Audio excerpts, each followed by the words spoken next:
கடலூர் மாவட்டம் விருத்தாச்சலம் அருகே பழமை வாய்ந்த கோவில் சுவரை இடித்து திமுக கும்பல் கல்வெட்டு வைக்க முயற்சித்த சம்பவம் பரபரப்பை ஏற்படுத்தியுள்ளது.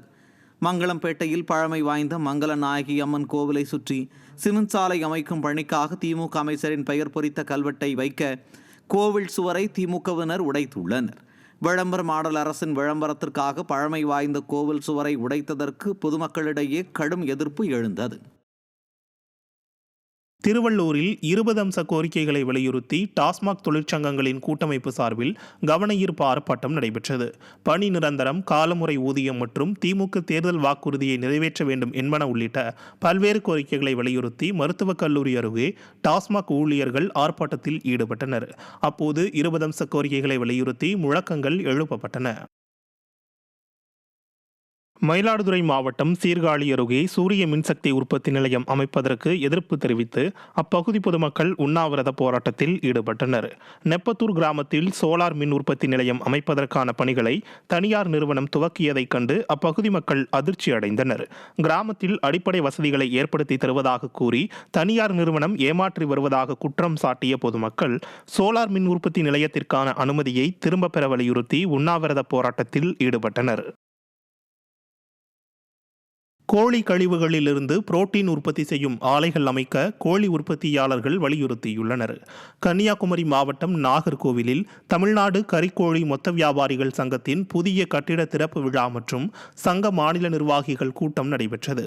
இதில் வள்ளலார் தினம், மகாவீர் ஜெயந்தி போன்ற நாட்களில் இறைச்சிகளை வெட்ட விதிக்கப்பட்ட தடைக்கு விலக்கு அளிக்க வேண்டும், தமிழகம் முழுவதும் கோழி கழிவுகளிலிருந்து புரோட்டீன் உற்பத்தி செய்யும் ஆலைகள் அமைக்க வேண்டும் என்பன உள்ளிட்ட பல்வேறு தீர்மானங்கள் நிறைவேற்றப்பட்டன.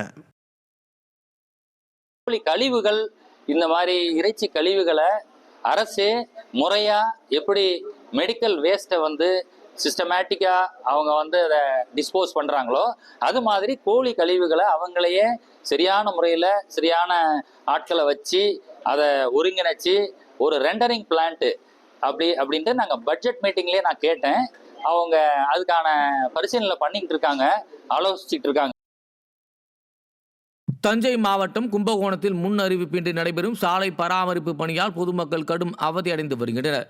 ஹாஜியார் தெருவில் வாதாள சாக்கடை குழாய் உடைப்பு ஏற்பட்டு நீர் வழிந்து ஓடியது. இதையடுத்து மாநகராட்சி பொறியியல் துறையினர் சாலை நடுவே பள்ளம் தோண்டி பராமரிப்பு பணி மேற்கொண்டனர். முன்னறிவிப்பின்றி நடைபெற்ற இப்பணியின் போது சாலை மூடப்பட்டதால் அப்பகுதி பொதுமக்களும் வாகன ஓட்டிகளும் கடும் அவதி அடைந்தனர். மேலும் விடியா மாநகராட்சி பாதாள சாக்கடை குழாய்களை முறையாக பராமரிக்கப்படுவது என்றும் பொதுமக்கள் குற்றம் சாட்டினர். தெருவில் பார்த்தீங்கன்னா அடிக்கடி கழிவு நீர் பாதாள சாக்கடை உடைந்து ஓடுவது வழக்கமாகிக்கிட்டே இருக்குது. இது சென்ற முறை கிட்டத்தட்ட 4 முறை அதை சரி பண்ணிக்கிட்டு இருக்காங்க. இது 5ஆவது முறையாக இருக்குது.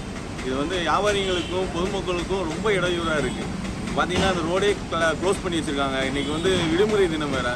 மக்கள் அந்த பக்கம் இந்த பக்கமும் எந்த பக்கம் போகிறது தெரியாமல் வழி தெரியாமல் முடிச்சுட்டு இருக்காங்க. ரொம்ப சிரமத்துக்கு ஆளானாங்க மக்கள். இங்கே லாக் பண்ணி வச்சுட்டாங்க.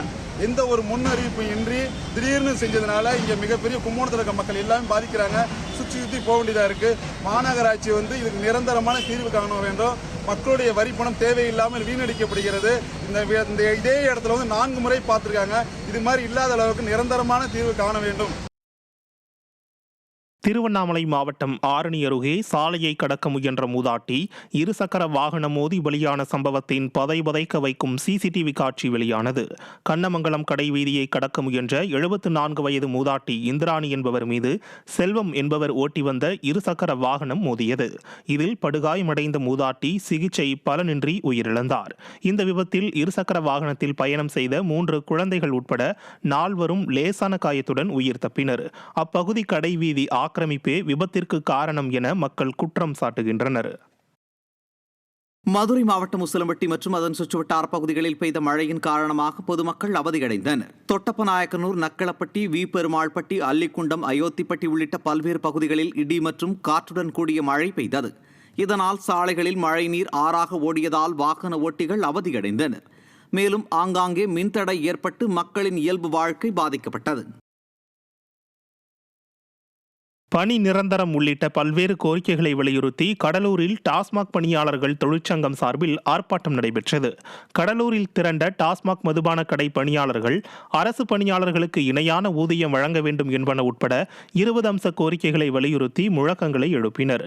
விடியா ஸ்டாலின் ஆட்சியில் உறுதியளித்தபடி வாக்குறுதிகளை நிறைவேற்றாமல் டாஸ்மாக் பணியாளர்களை வஞ்சித்து வருவதாக அவர்கள் கண்டனம் தெரிவித்தனர். ராணிப்பேட்டை மாவட்டம் அரக்கோணம் அருகே இச்சிப்புத்தூரில் தனியார் தொழிற்சாலை முன்பு காத்திருப்பு போராட்டத்தில் ஈடுபட்ட ஒப்பந்த தொழிலாளர்கள் 2 திடீரென தீக்குளிக்க முயன்ற சம்பவம் பரபரப்பை ஏற்படுத்தியது. சம வேலைக்கு சம ஊதியம், பணி நிரந்தரம் உள்ளிட்ட கோரிக்கைகளை வலியுறுத்தி போராட்டத்தில் ஈடுபட்ட 2 தொழிலாளர்கள் திடீரென தீக்குளிக்க முயன்றனர். தகவல் அறிந்து அங்கு வந்த அரக்கோணம் அதிமுக சட்டமன்ற உறுப்பினர் ரவி தொழிலாளர்களிடம் கோரிக்கைகள் குறித்து கேட்டறிந்ததுடன் தொழிற்சாலை நிர்வாகத்திடம் பேசி கோரிக்கைகளை நிறைவேற்றி வைப்பதாக தெரிவித்தார். சிவகங்கை மாவட்டம் காளையார்கோவில் பாண்டியன் கோட்டை பகுதியில் பழங்கால பொருட்கள் கண்டெடுக்கப்பட்டுள்ளது.